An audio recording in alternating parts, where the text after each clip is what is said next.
자, 우리 지난 시간에 함께 살펴보았던 것처럼 예수님은 하나님께서 약속하신 다윗의 자손으로 이 세상에 오셨습니다.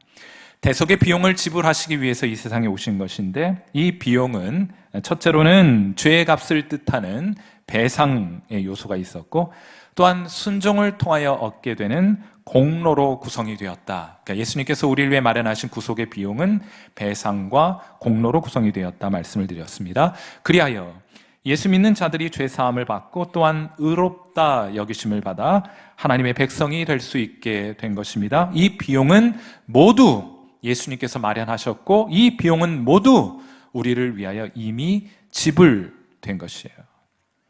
이를 위해서 예수님께서 이 땅 가운데 오셨을 때 예수님은 열심히 일하셨습니다. 자, 그렇기 때문에 자연스러운 결과로 예수 믿는 저와 여러분, 예수 믿는 사람들도 열심히 일해야 돼요. 놀고 먹을 생각하면 안 됩니다. 그건 하나님 백성답지 않은 것이에요. 요즘 우리 젊은 분들에게 꿈이 뭐냐라고 묻게 되면은 이런 대답을 해요. 내 꿈은 건물주가 되는 것입니다. 건물 한 채 소유한다, 한 채, 여러 채 소유한다고 해서 건물주가 된다고 해서 잘못될 것은 없지만은 그 말의 의미가 건물주가 되어서 나 이제부터 놀고 먹고 싶다 하는 뜻이라면 그건 예수 믿는 사람으로서는 좀 곤란한 생각이에요.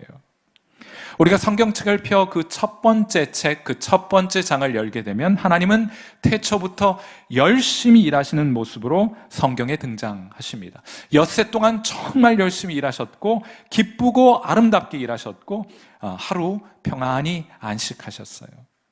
여러분, 그건 예수님도 마찬가지입니다. 우리 마가복음 6장 32절, 예수님께서 이 땅 가운데 오셨을 때 어떤 모습을 가지셨는가 한번 살펴보도록 하죠. 6장 31절 같이 읽습니다. 시작. 이르시되 너희는 따로 한적한 곳에 가서 잠깐 쉬어라 하시니 이는 오고 가는 사람이 많아서 음식 먹을 겨를도 없음이라. 아멘. 우리 예수님은 음식을 드실 겨를도 없이, 눈 붙일 시간도 없이 정말 이 땅 계시는 동안 열심히 일하셨던 분이세요. 그래서 예수 잘 믿는 사람들도 열심히 일하는 사람들이 되는 것입니다. 예수님 닮아가니까 말이에요. 같은 맥락에서 사도 바울도 성도들에게 이렇게 말합니다. 데살로니가후서 3장 10절 말씀, 우리가 너희와 함께 있을 때에도 너희에게 명하기를 누구든지 일하기 싫어하거든 먹지도 말게 하라 하고 말하고 있는 것이에요. 사랑하는 성도 여러분, 예수님은 열심히 일하셨습니다. 그러므로 예수 잘 믿는 여러분도 열심히 일하시는 성도 되시기를 주님의 이름으로 축원해 드립니다. 어느 목사님이 이런 자랑했는데 참 부러웠어요. 뭐라 말씀하셨는가 하면 자기 교회에는 여름 휴가만큼은 선교하는 데 쓰겠다고 하나님께 뜻을 정한 분이 계시다고 합니다.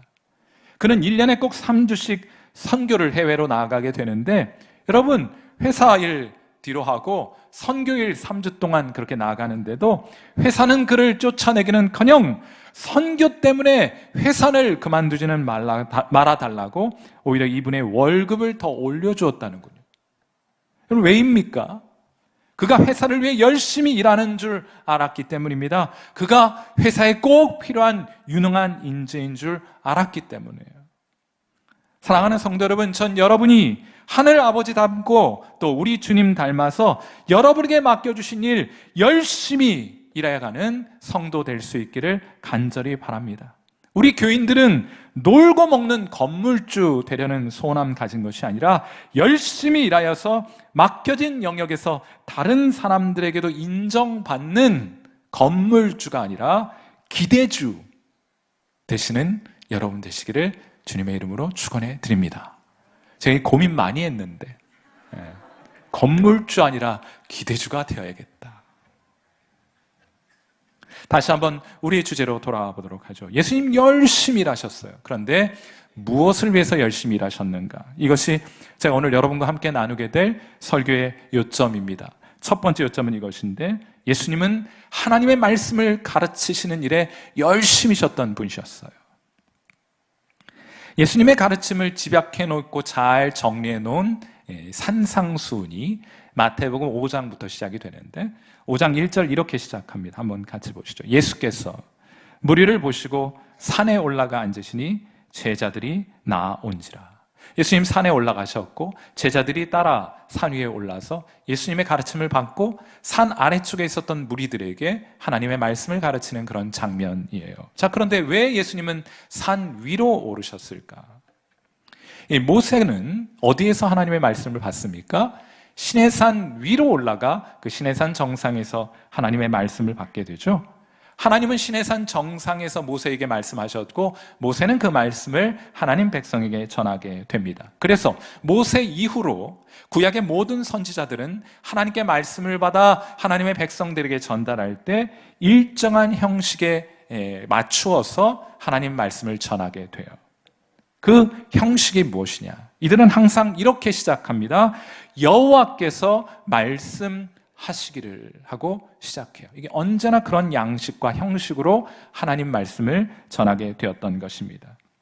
하나님께서, 여호와께서 말씀하시기를. 왜냐하면 그들은 하나님 말씀을 하나님의 백성들에게 전달하는 역할을 맡은 사람들이었기 때문에 여호와께서 이렇게 말씀하셨습니다라는 형식을 취하게 되는 거예요. 자, 그런데 예수님께서는 이런 형식을 취하지 않으셨습니다. 과히 파격적인 형식을 취하게 되는데 그건 뭔가 하면 나는 너희에게 이르노니 하는 형식을 취해요.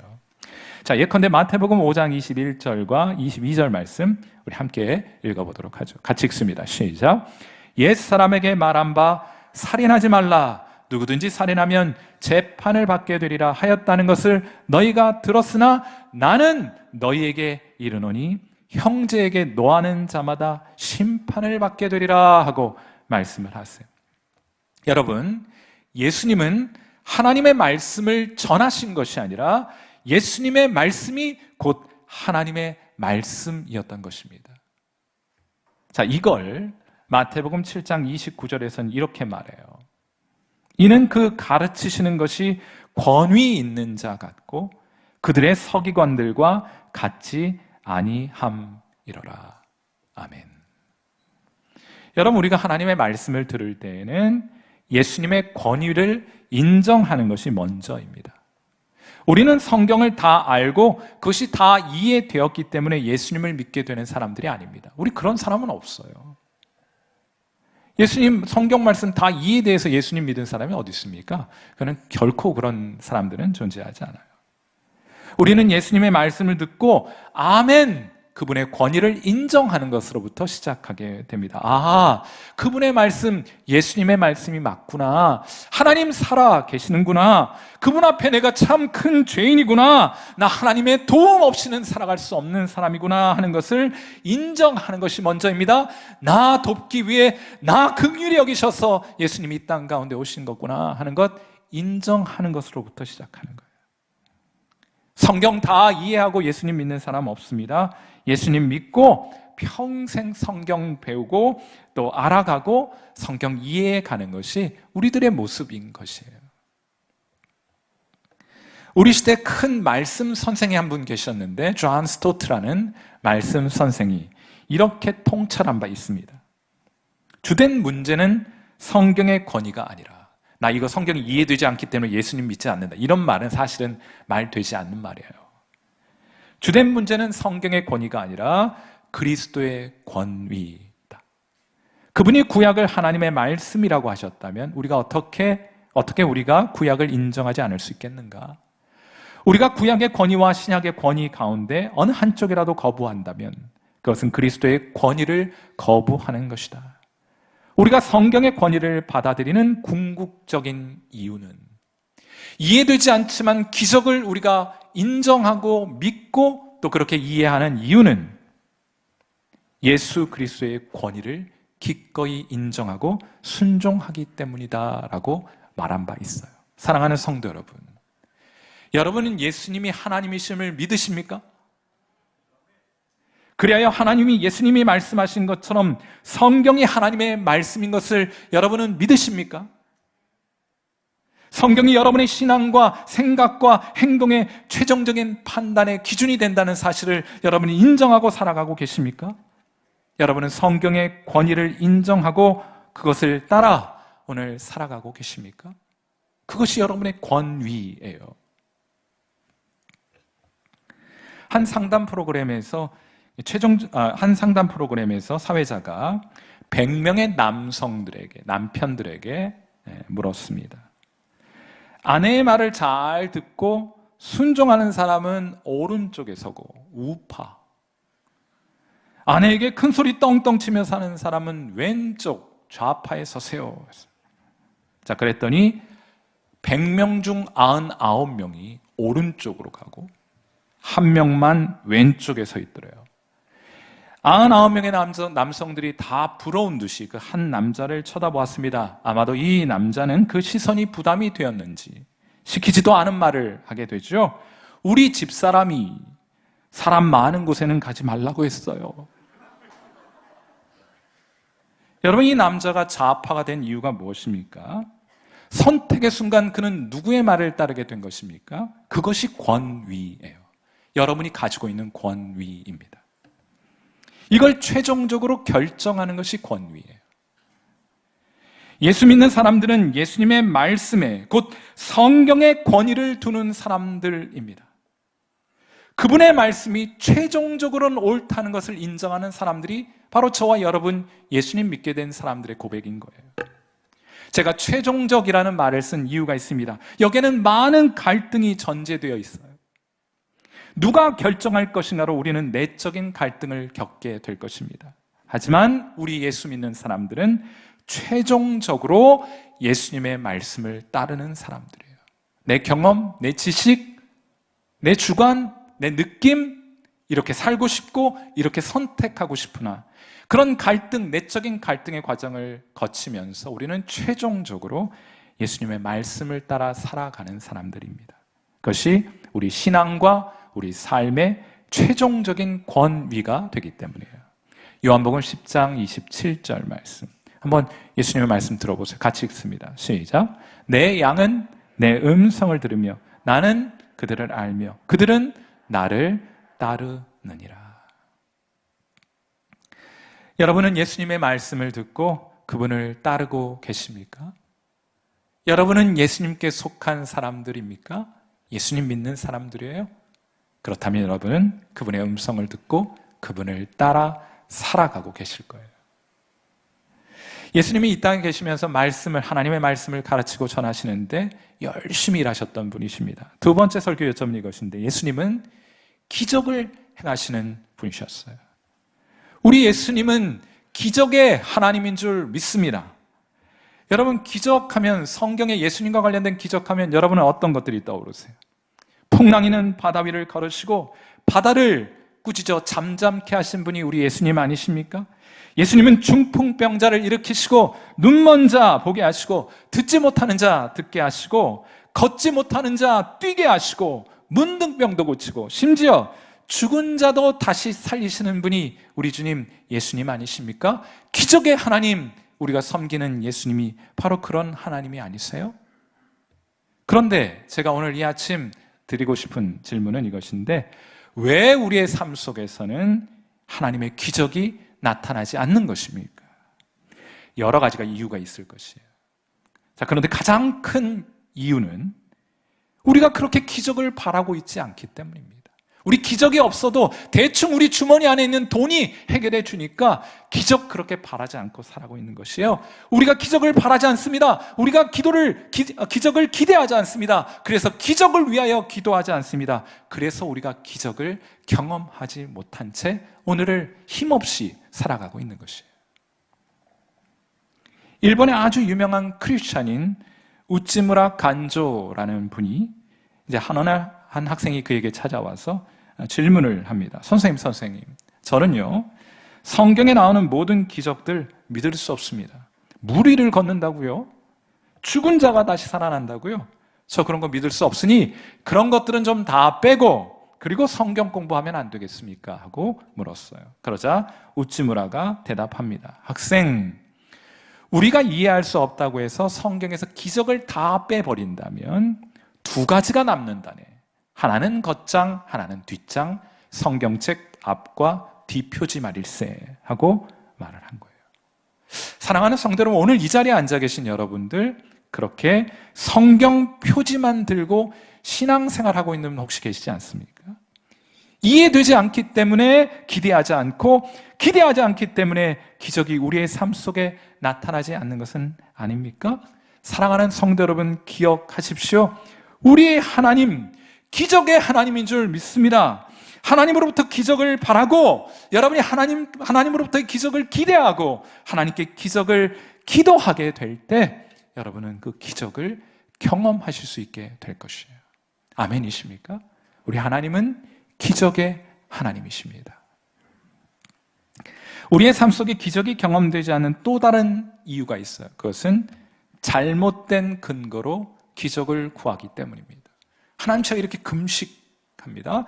제가 하나님 이렇게 100일 작정하고 기도합니다. 그러니 하나님 제게 기적 주옵소서라고 생각하기 때문이에요. 여러분은 혹시 신약 성경에서 가장 짧은 성경 구절이 어디인지 알고 계십니까? 이제 나라마다 번역이 다르기 때문에 나라마다 이 답은 좀 다를 수 있겠는데, 우리말 성경에서 가장 짧은 성경 구절은 마가복음 6장 42절. 여러분도 참 좋아하실 말씀이에요. 다 배불리 먹고. 자, 그렇다면 영어 성경에서 가장 짧은 성경 구절은 어디일까? 그것은 요한복음 11장 35절입니다. Jesus wept. 예수님께서 눈물을 흘리시더라. 그런데 여러분, 이 해당 구절이 포함되어 있는 본문을 살펴보시면 이 두 구절은 모두 예수님께서 행하신 기적과 관련이 된다는 것을 알 수가 있어요. 마가복음 6장 42절은 오병이어의 기적과 관련이 있고, 요한복음 11장 35절은 죽은 나사로를 살리시기 위하여 무덤 앞에 서셨을 때 예수님 흘리셨던 눈물을 묘사하고 있는 것입니다. 자, 그런데 이 구절들이 가장 짧고 또 예수님의 기적과 관련이 있다는 것 말고도 또 다른 공통점이 있습니다. 그건 예수님께서 기적을 베푸시는 동기, 왜 예수님께서 이런 기적을 베푸셨는지를, 그 동기를 우리에게 가르쳐주고 있다는 점에서 공통점이 있어요. 먼저는 오병이어의 사건에 관한 구절입니다. 왜 예수님은 오병이어의 기적을 통하여 많은 무리들을 먹이셨던가? 이유가 소개가 되어 있어요. 마태복음 15장 32절 같이 읽습니다. 시작. 예수께서 제자들을 불러 이르시되 내가 무리를 불쌍히 여기노라. 그들이 나와 함께 있은지 이미 사흘임에 먹을 것이 없도다. 길에서 기진할까 하여 굶겨 보내지 못하겠노라 하고 예수님께서 오병이어의 기적을 베푸실 거예요. 왜요? 무리를 불쌍히 여기셨기 때문에. 요한복음 11장 33절도 같이 한번 읽어보실까요? 같이 읽습니다. 시작. 예수께서 그가 우는 것과 또 함께 온 유다인들이 우는 것을 보시고 심령의 비통히 여기시고 불쌍히 여기사. 예수님께서 왜 나사로를 살리시게 되었습니까? 그를, 또 그의 가족을, 그와 함께 비통해하고 있는 무리들을 불쌍히 여기셨기 때문에 예수님께서 죽은 나사로를 살리시게 된 거예요. 사랑하는 성도 여러분, 예수님은 우리를 불쌍히 여기시는 하나님이십니다. 그래서 우리에게 기적을 베풀어 주시는 분이에요. 자, 그러니 다른 것으로는 안 됩니다. 기적을 구하고 기적을 경험하려고 하는 자들마다 그분의 긍휼의 풍성하심에 호소해야 하는 거예요. 다른 거 갖고 안 돼요. 귀신 들린 딸을 가진 한 여인의 외침을 여러분 기억하십니까? 마태복음 15장 22절 이 말씀도 같이 한번 읽어봐요. 여러분, 기적을 여러분의 삶 속에 경험하기를 원하십니까? 그럼 이 여인의 기도를 배우십시오. 마태복음 15장 22절 함께 읽습니다. 시작. 가나안 여자 하나가 그 지경에서 나와서 소리 질러 이르되 주 다윗의 자손이여 나를 불쌍히 여기소서. 내 딸이 흉악하게 귀신 들렸나이다. 하나님, 저를 불쌍히 여겨주셔서 하나님이 행하시는 그 기적을 제 삶 속에도 허락하여 주옵소서 하고 하나님 앞에 나아가게 될 때 여러분의 삶 속에 하나님만 하실 수 있는 기적이 풍성히 경험되는 은혜가 있게 될 것입니다. 여러분, 기적의 동기가 긍휼과 하나님의 자비라고 한다면 기적에는 목적도 있어요. 하나님께서는 그 기적을 허락해 주시는 것을 통해 우리로 하여금 그 다음 단계로 나아가기를 기대하고 계십니다. 그것이 무엇인가 하면 그것은 그 기적을 통하여 예수님이 하나님이신 것을 여러분으로 확신할 수 있도록, 더 큰 믿음으로 예수님을 붙들 수 있도록 하시기 위하여 우리에게 기적을 주시는 거예요. 그게 기적의 목적입니다. 우리말 성경을 보시면 기적이라는 표현은 다양한 표현으로 등장하는데 기사, 이적, 그리고 표적이라는 표현으로 등장하게 돼요. 같은 것을 서로 다른 이름으로 부르고 있는 것인데 영어 성경도 마찬가지예요. 기적은 첫 번째는 미라클이라고 표현되기도 하고 원더라고 표현되기도 하고 사인이라고도 되어 있어요. 같은 거예요. 기적은 무엇입니까? 기적은 하나님만 하실 수 있는 일이 나타나게 되었을 때 우리가 그것을 기적이라고 불러요. 그리고 이 일이 나타나게 됐을 때 여러분의 삶 속에, 여러분의 심령 가운데 하나님만 하실 수 있는 그 기적이 나타나고 경험하게 되면 여러분은 깜짝 놀라게 될 것입니다. 그래서 원더예요. 우리 원더는 잘 몰라도 원더풀 하는 건 알잖아요. 깜짝 놀라는 것입니다. 사랑하는 성도 여러분, 신앙생활은 어떤 것이 되어야 하느냐? 신앙생활은 어떤 것이냐? 하나님만 하실 수 있는 기적을 경험하고 깜짝깜짝 놀라며 하는 것이 여러분의 신앙생활이 되어야 하는 줄 믿습니다. 신앙생활은 그런 거예요. 그런데 거기서 한 걸음 더 나아가셔야 돼요. 기적은 사인이라고도 합니다. 사인은 가리키는 거예요. 여러분 어떤 서류에서 서명하죠. 그 사인은 이 사인을 여러분이 했다고 가르쳐 주는 것입니다. 그래서 예수님이 기적을 일으킬 때마다, 하나님이 하실 수 있는 일이 예수님을 통해서 드러날 때마다 사람들이 그걸 보고 깜짝 놀라서 이렇게 묻는 거예요. 마가복음 4장 41절. 그들이 심히 두려워하여 서로 말하되 그가 누구이기에 바람과 바다도 순종하는가 하는 질문이 따라오게 되는 거예요. 여러분, 우리는 펜으로 사인을 해서 우리 자신을 나타나게 됩니다. 이 계약서 내가 있습니다, 사인하는 거예요. 하나님은 펜으로 사인하지 않아요. 하나님은 기적을 통해 사인하시는 분이십니다. 하나님은 기적을 통해 자신을 드러내시는 하나님이세요. 그러므로 사랑하는 성도 여러분, 하나님께 간구하셔서 기적을 경험하실 수 있게 되기를 주님의 이름으로 축원해 드립니다. 깜짝 놀라셔야 돼요. 그리하여 이 기적을 베푸시는 예수님이 하나님이신 줄 알고 그 하나님에 대한 믿음을 더욱더 새롭게 하시는 여러분 되시기를 주님의 이름으로 축원해 드립니다. 기적은 일어납니다. 예수님은 이 땅 계실 때 말씀 전하시느라 열심히 일하셨고 기적을 행하시느라 식사할 겨를도 없으셨던 분이세요. 마지막으로 예수님 정말 바쁘게 일하셨는데 예수님은 제자들을 세우시는 일에 헌신하셨습니다. 여러분은 예수님의 제자이십니까? 여러분은 침례를 받고 신앙생활 하기로 그렇게 결단을 하셨죠? 침례는 누가 받습니까?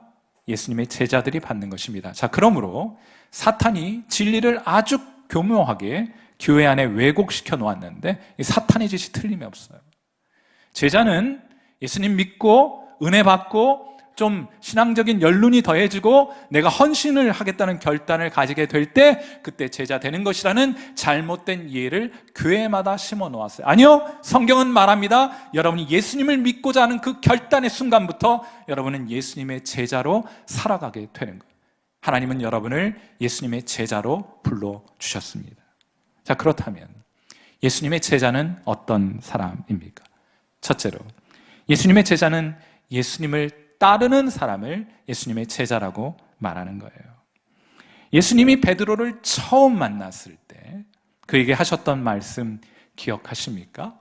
4.19 혁명, 베드로의 삶 속에 나타난 혁명과도 같은 일이 마태복음 4장 19절에 기록이 되어 있어요. 같이 한번 읽습니다. 시작.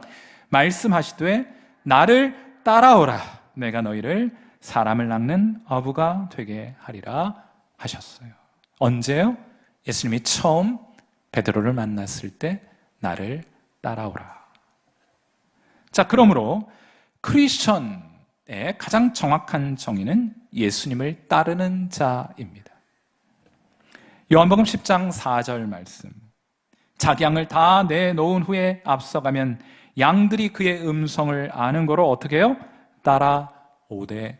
예수님께 속한 자들은 예수님을 따르는 사람들이에요. 돈이 말하는 대로 따라가는 사람은 예수님을 주로 모시고 있는 사람들이 아니라 세상을 주로 모시고 살아가는 사람들이에요. 예수 믿는 자는 예수 따르는 것에 관심을 가지고 있는 사람을 뜻하는 것이 아닙니다. 관심은 우리가 언제 가져요? 내게 유리할 때만 관심 갖습니다. 내게 불리해지면 그 관심 포기해버리고 말아요. 대신 예수 믿는 자는 예수 따르는 일에 헌신된 사람들입니다. 상황이 좋든 상황이 불리하든 관계없습니다. 우리는 언제든 예수님을 따르는 사람들이에요. 하여 요한계시록 14장 4절에서는 예수 믿는 사람들을 이렇게 정의해 놓았습니다. 이 말씀 같이 읽습니다. 시작. 어린 양이 어디로 인도하든지 따라가는 자며 사람 가운데서 속량함을 받아 처음 익은 열매로 하나님과 어린 양에게 속한 자들이니 아멘. 사랑하는 성도 여러분, 잘 들으셔야 돼요.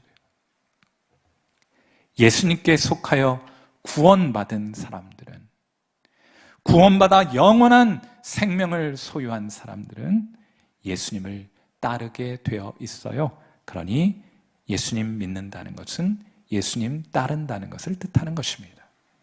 자, 두 번째로 예수님의 제자는 예수님께 배우는 사람들입니다. 예수님은 이 일에 우리 모두를 초대하셨어요. 처음부터 초대하셨습니다. 마태복음 11장 28절 29절, 저 유명한 말씀이죠.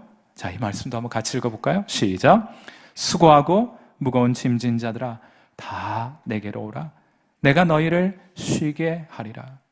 나는 마음이 온유하고 겸손하니 나의 멍에를 메고 내게 배우라. 그리하면 너희 마음이 쉼을 얻게 될 것이라 하고 말씀하십니다. 예수님의 제자들은 어떤 정보를 얻기 위하여 성경을 읽거나 성경을 듣는 사람들이 아닙니다.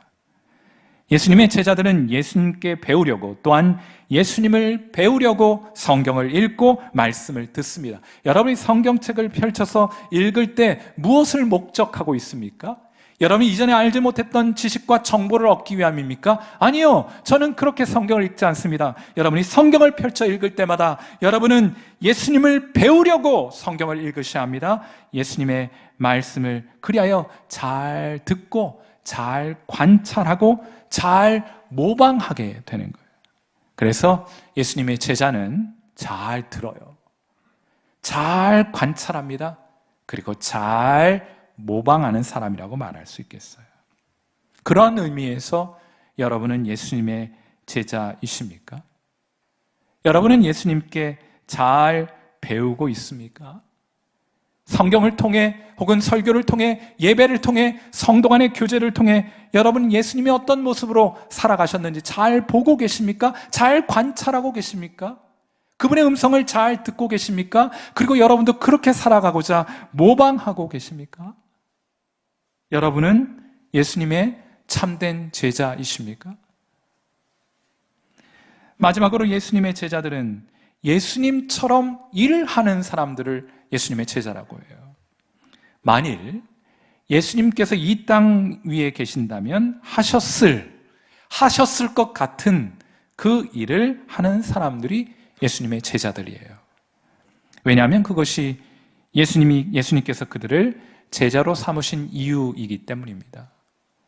예수님이 이 땅에 계시지 않는 동안 예수님처럼 예수님을 대행하여 하나님의 일을 감당하기를 원하시기 때문에 저와 여러분을 제자로 삼으신 거예요. 요한복음 14장 12절 같이 읽습니다. 시작. 내가 진실로 진실로 너에게 이르노니 나를 믿는 자는 내가 하는 일을 그도 할 것이요 또한 그보다 큰 일도 하리니 이는 내가 아버지께로 감이라. 예수님께서 하셨던 일이 무엇입니까? 첫째, 말씀을 가르치셨죠. 그러니 성도들은 기관에서나 부서에서나 목장에서나 성도 간의 교제에 있어서 항상 하나님의 말씀을 전하는 사람들, 나누는 사람들이 되어야 하는 것입니다. 예수님이 하셨던 두 번째 일은 무엇입니까? 여러분이 해야 할 일은 무엇입니까? 참된 제자가 해야 할 일은 무엇입니까? 기적을 행하는 것이에요. 우리가 기적을 할 수 없으니 기적을 기대하게 하고, 기적을 위해 기도하고, 기적을 경험하게 하는 일을 우리가 감당해야 하는 것입니다. 그리고 예수님께서 하셨던 마지막 일은 뭐예요? 제자를 세우는 일이셨죠. 우리도 제자를 세우기 위해 열심히 일해야 하는 것입니다. 이것이 제자들에게 맡겨진 사명인 것이에요. 사랑하는 성도 여러분, 여러분은 이 일을, 예수님께서 감당하셨던 그 일을 지금도 열심히 감당하고 계십니까? 여러분은 참된 예수님의 제자이십니까? 스승과 제자 하면 저한테는 떠오르는 그림 한 폭이 있습니다. 새한도, 추사 김정희가 제주도 유배 생활할 때 그렸던 그림인데 국보이죠. 여러분, 그런데 이 그림을 저야 그림 전문가는 아닙니다만 그림을 들여다보시면 참 집 한 채가 쓸쓸하게 아주 소박하게 그렇게 묘사가 되어 있죠. 아마 그 당시 제주도 유배 당시 추사 김정희가 겪었을 그 쓸쓸함, 고독함, 그 외로움이 이 조그만 집 한 채와 아름드리 송백나무 다 휘어진 상처가 난 그런 송백의 모습으로, 노송의 모습으로 그렇게 묘사가 되어 있습니다. 자, 그런데 이 그림 중앙을 보시면은 오히려 그 노송, 막 이렇게 휘어져 있는 그 노송 옆에 젊은 송백이 그 그림 화폭의 정중앙에 놓여 있지 않습니까? 주인공이라는 뜻이 아니겠어요? 이 젊은, 이 어린 송백은 두 손으로 노송을 떠받치고 있는 것 같은 그림을 그려놓지 않았습니까? 이 어린 송백은 추사의 제자였던 이상적을 묘사해 놓은 것입니다.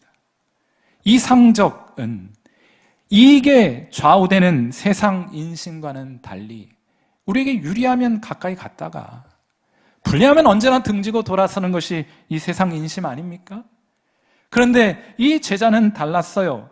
한결같은 마음으로 스승인 추사를 섬겼던 사람입니다. 자, 그러니까 새한도는 추사 김정희가 스승인 자신을 섬기는 제자의 극진한 정성에 감동하여 그린 그림이라고 말해도 무방한 것이겠죠. 그래서 제목도 새한도. 추운 겨울이 찾아와야 그 송백의 지조가 드러난다는 그 논어의 표현으로부터 이 그림을 추사 김정희가 그리게 된 겁니다. 평소엔 몰라요. 겨울이 와야, 상황이 어렵고 고난이 닥쳐와야 송백의 지조가 드러나게 되는 법입니다. 여러분이 주님을 향하여 이 어린 송백과 같은 그런 제자가 될 수 있겠습니까? 예수님께 좀 의리 지키며 살아가는 그런 성도일 수 있겠습니까? 이 세상 사람 다 떠나가더라도 전 주님 곁에 머물겠습니다 하는 그런 마음으로 주님 따르시는 여러분, 그런 참 제자일 수 있겠습니까? 하나님의 기쁨이 되는 그런 참된 제자로 살아가실 수 있는 여러분 되시기를 주님의 이름으로 축원해 드립니다. 함께 기도하겠습니다.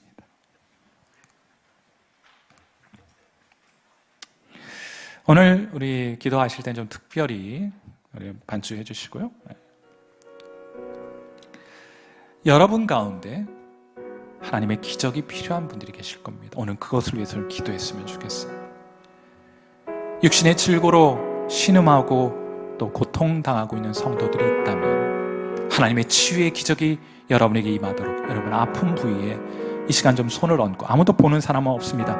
하나님 저를 긍휼히 여겨 주옵소서 하는 마음으로 이런 아픈 부위에 좀 손을 얹고 기도하실 수 있게 되기를 바랍니다. 마음의 깊은 상처로 잠을 이루지 못하고 또 눈물로 여러분의 침상을 적시고 있는 분들이 계시다면 그 아픈 마음에 손을 얹고 어떤 그 누가 상처를 주었든지 관계없이 오늘 하나님의 치유와 회복이 임하여 그 상처로부터 여러분을 자유케 해주신 일들을 위해 우리 함께 기도하러 합니다. 여러분, 그 외에 여러분의 자녀나 혹은 재정이나 여러분의 가정에 하나님의 도우심이 필요한 영역들이 있습니까? 그 상황을 여러분의 손으로 들었다 치고 하나님께 그것을 올려드린다 치고 그것을 주님께 나와 하나님 저를 불쌍히 여겨 주옵소서 말한다 치고 하나님께 나와서 시간 하나님 측에 하나님의 도우심이 필요합니다. 하나님께서만 하실 수 있는 기적이 필요합니다. 긍휼히 여겨주셔서 이 기적을 우리에게 허락해 주시고 저로 이 인생의 무거운 짐으로부터 벗어날 수 있도록 은혜 내려주시며, 그래 저희 심령 가운데는 예수님이 하나님이라는 더 깊은 확신 가지게 하시고 하나님 주시는 그 기쁨과 평강이 제 심령 안에 경험될 수 있도록, 우리 가정 안에 그 기쁨과 평강이 임할 수 있도록 은혜 베풀어 주옵소서. 기적을 나타내 주옵소서. 하나님 함께하여 주옵소서. 오늘 시간으로 그렇게 기적을 간구하며 하나님 앞에 기도하는 시간 갖도록 하죠. 함께 기도하겠습니다.